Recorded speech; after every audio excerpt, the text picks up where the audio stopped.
Chers auditeurs, Dear listeners, bonjour. welcome in Comme d'Archi Podcast Season 3 Saison 3, dans le monde fascinant des architectes. and in the architectural projects. Je suis Anne-Charlotte Deponte, passionnée d'architecture et docteur des universités en histoire de l'archi. I am one of the spokespersons of Anne-Charlotte, who is a PhD in architecture history. Merci Thank you d'être avec moi aujourd'hui. to be with us today. Et And maintenant, now, lundi en français, place au talent. and Wednesday, let's talk projects. In English, of course.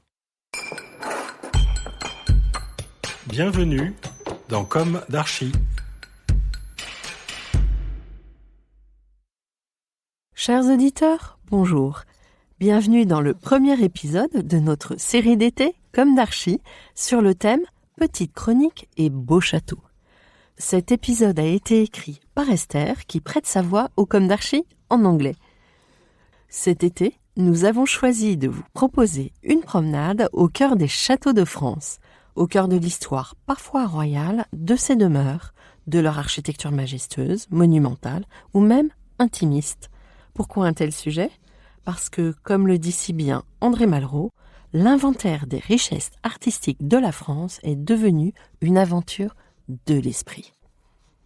Représentatif des successions de mouvements architecturaux, nombre de châteaux ont connu l'art roman, gothique, le style grand siècle, ancien régime, jusqu'au romantisme, pour le thème d'aujourd'hui, le château de Clisson. Le château de Clisson est un château médiéval, principalement des XIe et XVe siècles. Il est situé en Loire-Atlantique, monument du bocage vendéen, le bocage étant un paysage naturel de France composé de champs cernés de taillis, de haies ou de bosquets. C'est un point stratégique et défensif des Marches de Bretagne, ancienne zone frontalière entre la Bretagne et la France. Un dédale de coursives et de souterrains, selon Léo Gozlan, qui écrit en 1857, Clisson, c'est un labyrinthe dans un autre labyrinthe, dans un pays de forêts, de rivières et de marais. C'est un serpent qui se replie 3 ou 4 fois sur lui-même et dont la tête finit par ne plus trouver la queue. Il n'avait qu'une porte, comme l'enfer, mais des souterrains sans nombre, double enceinte de murailles, cuirasses de pierre sur cuirasses de pierre, triple fossé. Après un pont, un autre pont. Après un second, un troisième. Des voûtes sombres et des passages éclairés suspendus entre deux précipices. Et après ces noirs fossés, ces poternes béantes, ces herses, ces ponts-levis, après ce fer et ce granit, il étreignait un duc de Bretagne incrusté au cœur de ce noyau. Probablement commencé au XIIIe siècle par Guillaume de Clisson, puis Olivier Ier de Clisson, dit le Vieux, le château se situe à une place stratégique au confluent de la Sèvre et de la Moine. Par la suite, il est constamment agrandi et perfectionné jusqu'à la fin du XVIe siècle, si bien qu'il devient un fleuron de l'architecture militaire française, et surtout de son évolution. C'est un saisissant labyrinthe de courtines, de cours et de bastions, hérissé de tours, de machicoulis et de barbacanes, percé de bouches à feu, autre nom des canonnières. Au Xe siècle, Clisson n'est pas grand-chose. Un coteau aride, une vallée presque inculte, quelques tours de bois sur un rocher. Au XIe siècle, la pierre remplace le bois. L'enceinte est renforcée par un premier donjon, non loin du donjon actuel. Une église est également construite. Au XIIe et XIIIe siècle, la tour maîtresse à 2 demi-tours est édifiée.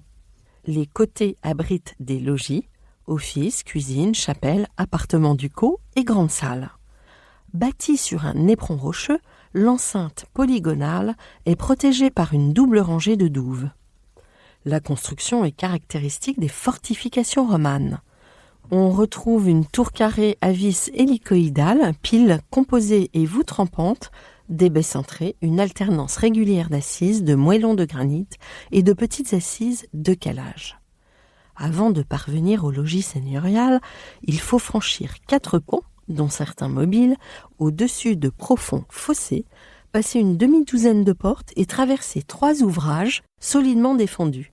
L'itinéraire est sinueux, défensif.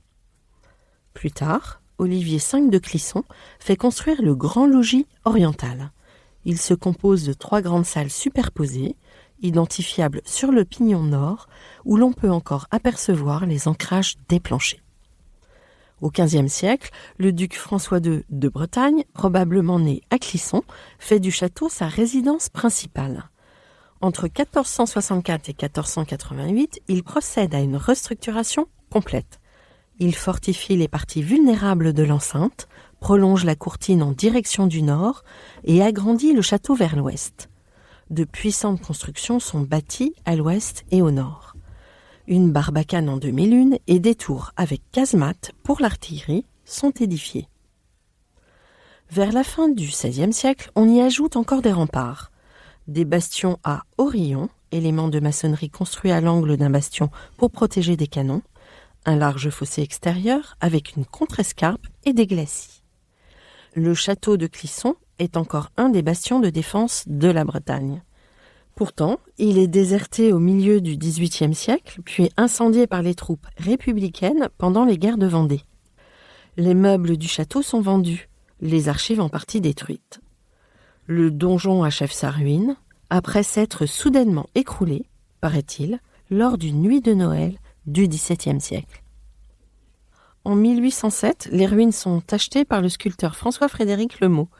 Elles deviennent une immense fabrique médiévale néogothique dans son domaine appelé la Garenne Lemot. Le sculpteur procède à une restauration non pas archéologique, mais dans le goût romantique de l'époque. Les logis sont marqués par les vestiges monumentaux des courtines et des grandes cuisines gothiques surmontées par une chapelle castrale avec oratoire et fenêtres d'agioscope. Clisson est alors le centre d'une convergence exceptionnelle. Ville de diffusion de l'architecture rustique à l'italienne. Les artistes romantiques sont attirés par le pittoresque de la Sèvre, la grandeur des ruines laissées par les colonnes infernales des guerres de Vendée. La ville dévastée se reconstruit peu à peu sur le modèle italien de Tivoli. Restauré plusieurs fois entre 1974 et 1993, le château de Clisson est aujourd'hui classé aux monuments historiques. Ses vestiges tiennent du sublime, grandiose et terrifiant. Leur majestueuse complexité témoigne encore du savoir élaboré, compliqué et redoutable de l'architecture militaire du Moyen-Âge, adaptée à chaque innovation guerrière. Mais c'est sans doute grâce aux romantiques, friands de ces ruines gothiques, que nous en devons la conservation. Ainsi, passé au travers des âges, le château de Clisson reste un joyau des savoir-faire français. Chers auditeurs, merci pour votre écoute et à la semaine prochaine dans un nouveau Comme d'Archi de l'été. D'ici là, n'oubliez pas le numéro en anglais par Esther et prenez soin de vous. Au revoir.